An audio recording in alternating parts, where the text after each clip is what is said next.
幫我 book family doctor， 我隻手 itchy 咗好幾日啦。睇下，哎呀，紅晒，一定係你身體裏面濕氣重啊！睇中醫啦，中醫幫到你㗎。唔要咁老土 ，Chinese medicine may not help either.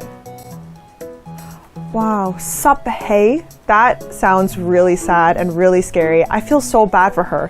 濕氣 sounds something that is just unbearable, and I would hate to have that. So, how do you think that people develop 濕氣? That's a very good question. So we're going back to the pathogenic qi. 濕氣 is damp, pathogenic qi. And actually something that can occur in the body, like dampness, is just basically bacteria or things in the body that actually is meant to be purged and rid of, but it can't be metabolized and it can't be purged. So what happens is it lingers in the body. Dampness has that nature.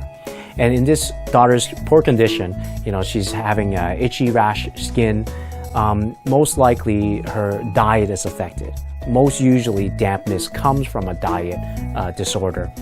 In her case, she probably ate a lot of peanut butter, right? And the rice cake, which she did in another episode too.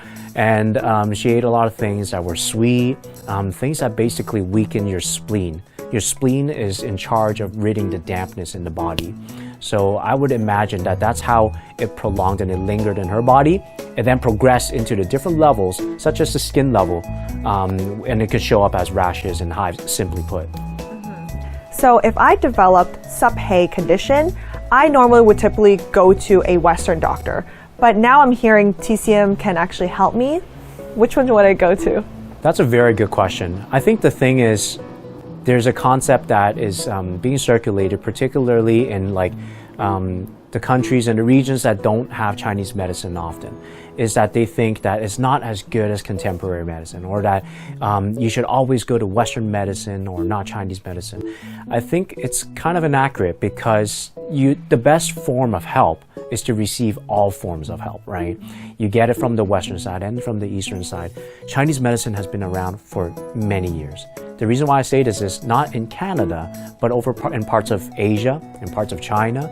You see it even being combined together in the hospital system.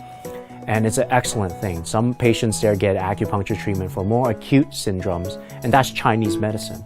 And then they get Western medicine, something to help maybe immediately relieve a symptom.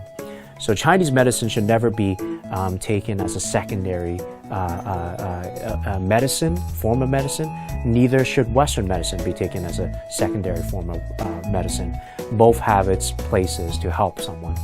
Okay, so now that it's really regulated in Canada, how is TCM viewed in the rest of the world?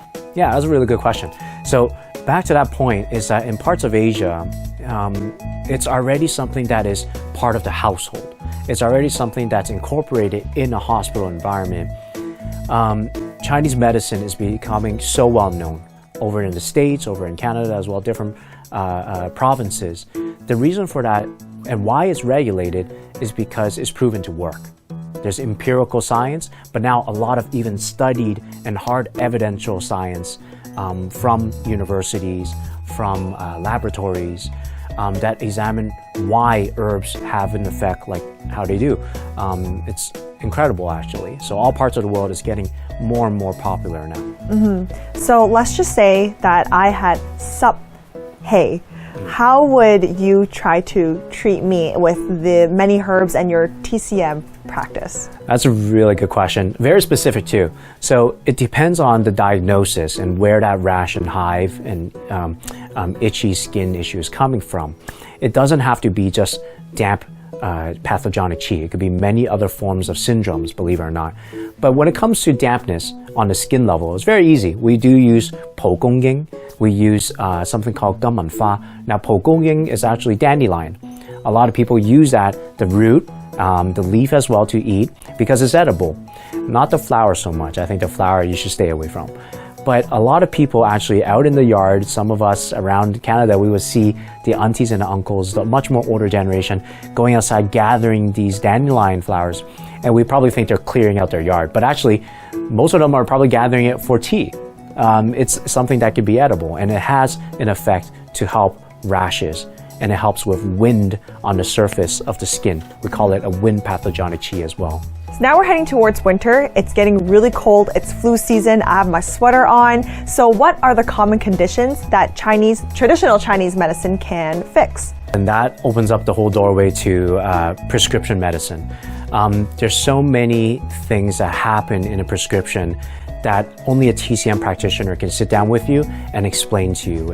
And it's not like a one herb fix all type of situation, which I think sometimes we're a little bit too prone to thinking. For example, ginger root, turmeric, goji berry is a superfood, have it all the time. But that's not necessarily true. In some constitutions, in some people's body type, they can't actually have these herbs. I think now it's time to sit down and really dive into which one is best suited to treat for certain conditions. I totally agree. We're gonna have more of this coming up, I think, right? I'm ready. All right.